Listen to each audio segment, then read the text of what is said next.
Hi, and thanks for logging on to the Daily DVAR Halacha. And here's a brand new halacha for you, and it's for Thursday, 22nd day of October, 4th day of Cheshvan. Today, we're going to do the interesting halacha as to what the proper bracha is if you were to just eat some sugar, like granulated sugar right out of a box, a package, or a little paper packet. If you were just to eat some sugar alone, what would be the proper bracha? I would like to tell you the conclusion before telling you some of the complications, just so there are no complications. We will all be following the opinion of the Rambam, and he says that you should make a shahako when eating the type of sugar that we eat today. But now I'm going to take you on a small little odyssey showing that there were other opinions, okay? But I want you to know the conclusion, just in case I lose you anywhere in the middle. The bracha, if you were to eat sugar out of a little packet, would be shahako. But now, here are the other opinions. The Tur was of the opinion that the appropriate bracha when eating sugar straight would be the bracha of borei pri ha'etz, believe it or not. Here's his thinking on the matter. He says when sugar grows, it's on like a perennial kind of stalk.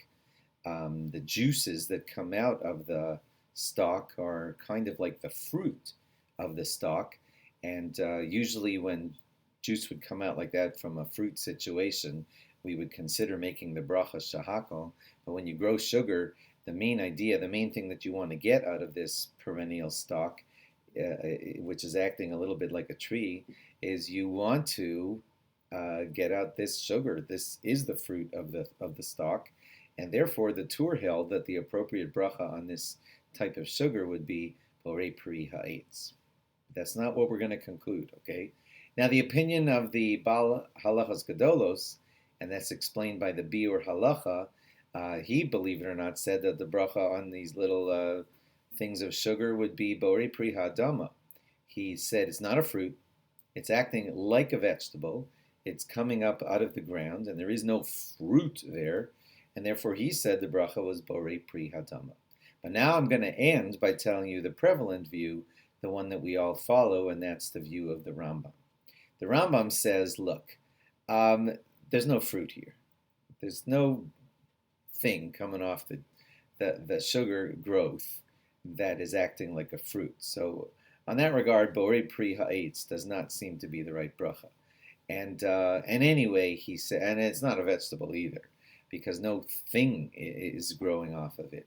And he says, and the sugar, the way we make it and consume it today, is nishtana. It's changed greatly from what it looks like when it's growing up out of this stalk. And so, because it changes so much, shahakol is still the right and appropriate bracha. So that's why I wanted you to know the conclusion right from the start. And now let's say the conclusion. If you eat sugar straight out of a packet, the bracha, the proper bracha, we all follow this Rambam, would be to say shahakol nihiyeh bidvaro. I just wanted you to be educated and to know that there are these other interesting opinions that some held that it was borei pri ha'etz, and some actually held it was borei pri ha'adama. But we follow the ruling that it is shahakol nihiyeh bidvaro. Thanks for logging on. Log on again tomorrow for more. Bye-bye.